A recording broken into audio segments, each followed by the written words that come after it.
上次交手看你对温若寒的改造，也是个人才，不逊于我。咱俩都是这方面的一把好手，我不帮你，我这祖传的手艺也没有传人啊。站那么远，我有什么独家秘方，也都让人听了去。黑暗中那人哼笑一声，显然对他这番马屁并不很在意。温若寒这壳子也就是个一次性的，算不得什么。再者说，我若过去了，你一个口哨就能把我灭了，我何必呢？魏无羡轻轻叹了口气，这人油盐不进，白磨了半天嘴皮子也无济于事。明知道周围埋伏的都是自己的人，一声令下，立刻就能将他捉了来。然而他既然敢出来，那必然是对自己的肉身做好了万全的威胁手段，贸然行事，保不齐他来个同归于尽。魏无羡无奈道：你待如何？那人道：你随我走一趟。话音刚落，魏无羡明显地感觉到周遭的气场一紧，知是埋伏着的精灵和各门生们想要冲出来了，便立刻抬手止住他们的动作。对方又问：不敢吗？魏无羡道：不是不敢，是我怕我去了就回不来了。你用得着我，但是肯定用不着韩光俊吧？不然也不必放了他。不过我还是要先确定，你会放韩光俊回去？你俩感情倒好。魏无羡颔首，这一瞬不知为何竟格外像蓝忘机。那是自然。那人意义不明地笑了一声：也是，早先见过二位一次，可惜当时有眼无珠，未曾认出。我保证一定放你家韩光君回去。通向温若寒墓地的地道几乎挖在了山脚下，天知道这个疯子花了多久。魏无羡越走越心惊，觉得这人真的无可救药，到底是为了什么东西能让此人几乎打通了一半的山。他走在魏无羡的前面，似乎一点也不担心魏无羡跑掉。洞里黑漆漆的，因为怕氧气不足，他未曾拿火把，只拿了颗夜明珠照亮了一片小小的区域。魏无羡跟在后面，企图像之前在小木屋里那样跟蓝忘机交流两句，却发现不专心的时候，两人根本无法直接用灵魂交流，只好作罢。越走越深，如果不是周围偶尔还会窜出来一些莫名其妙的鼠类，魏无羡几乎以为自己要走到地狱里去了。他走得晕头转向，只觉得身体越来越不舒服，好像慢慢开始有什么吵闹的声音由远及近的传来。随着他的前进越来越明显，几乎到了让人无法忍受的地步，就像是到了另一个清河的吃人堡，而且吵闹声比那里更激烈。正烦躁的不行，前面的人突然停住了脚步，转了过来。刚刚魏无羡走到他身边的时候，就发现这人戴着面具，他只能看到一双漆黑的眼睛，别的什么也看不出来。他之前还嘲笑道：朋友，就算你摘了面具，我估计也不认识你，何必遮遮掩掩？那人之前被他夸鬼道修为高的时候也不受影响，没想到被人看清了，倒是有些怒火，冷笑道：有你刮目相看的时候。此时面具依然没摘，那人的眼睛在黑暗中被手里捧着的夜明珠照得闪闪发亮，有一种可以被称为疯狂的情绪在他的眼中闪动。他问：你知道这里有什么吗？魏无羡被他的目光小小一震，随后强忍着不适，很快平静下来。死人。对，死人。他飞快地接上，扯着嗓子神经质地一遍又一遍念叨：没错，就是死人，是死人，全都是我杀死的人。什么你杀死的？不是先民的遗体吗？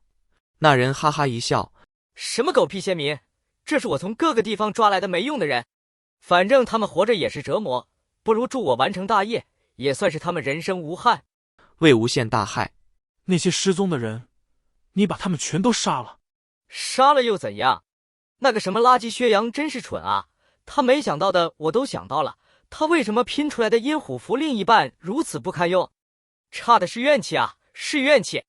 我用尽了所有办法，让他们在最怨最怒最恨的时刻死去，一点怨气都没有浪费。他得意的炫耀，仿佛自己做了什么惊天伟地的大业。我把一块与另一半阴虎符材质相同的玄铁埋在你的脚下，对，就是你现在踩着的位置。你的四面八方全部都是我杀掉的人，他们的尸骨几乎都要堆成山了，要不是我埋得快，路都要被堵上了呀。刚刚还正常的人，此刻像是被鬼哭狼嚎的动静激得失去了理智。他越说越激动，越说越亢奋，完全没有理会随着他的言语脸色一点点苍白下来的魏无羡。你一定想不到他们死的时候到底有多浓的怨，多大的恨？恨我，恨鬼道，恨阴虎符，恨所有他们遭受过的种种见解。当然了，我不能把你的功劳给埋没了啊！我绘声绘色的给他们讲了阴虎符原主的故事，所以他们临死前最恨的就是做出来阴虎符的你啊！魏无羡身形一晃，他仿佛被这一番话狠狠地扇了一个耳光。在激烈吵闹的喧嚣里，他强忍着呕意与怒火，死死抓住了自己的前襟，冷汗几乎瞬间就浸透了衣服。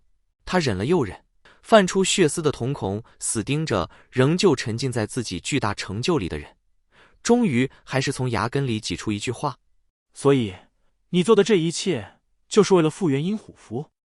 那人仿佛觉得他这个样子十分有趣，笑道：我杀他们的确是为了阴虎符，但是阴虎符我马上就要做成了，又于这一项能成什么大事？所以我又开始研究你是怎么做成的，鬼将军。魏无羡猛地抬头：你见过温宁？鬼将军吗？他依然是笑着的。我没见过，但我就是做出来了更有攻击性的、爆发力更强的凶尸。魏无羡听到此，心狠狠一跳，脑海里瞬间划过一个词：天才。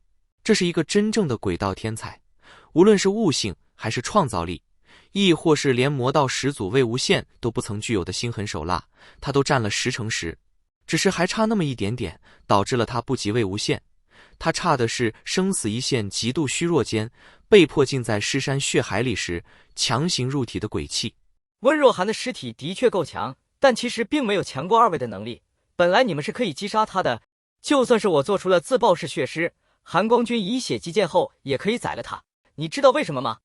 魏无羡说不出话来，但他似乎并不在乎有没有人捧场，他仿佛在对手下败将炫耀，又或是神经的自言自语：你们犯了一个错误，那座山啊，根本不是什么福陵山。你们这群蠢货，别人说什么信什么，活该栽在我的手里。那是富陵山啊，束缚灵力的缚。他一手扣住自己的面具，猛地扯了下来，仿佛撕下一张贴在脸上的皮。面具的绳子被生生扯断，发出嘣的一声轻响。他的五官瞬间暴露在魏无羡的目光下，在幽幽的暗光中，狰狞的已经没有了人形。但是魏无羡依然一眼就认了出来，是你。跳动的光影里，那人的面貌清清楚楚展现，他与薛洋有几分相似，但又好像只是气质的相像。他将脸蓦地凑近前去，几乎与扶着墙喘息的魏无羡鼻尖相抵。这次记住我是谁了吗？魏无羡想要躲闪这犹如毒蛇般恶心的话语和腔调，却又被死死追着。年轻，自广陵来，对阴虎符有兴趣。细碎的信息闪电般串联了起来，一切都顺理成章。遇见绵绵一家的次日，那一家小小的酒肆内独坐一桌的抱剑少年，当时匆匆一面，只把那少年的话当一个笑话来听。薛洋与自己之后，还能有几个人真的敢于研究阴虎符，又能有所成就？金光瑶与聂明觉的棺材几重镇压，怎会被盗取？小小一个少年，不知天高地厚，怎会有如此大的胆子？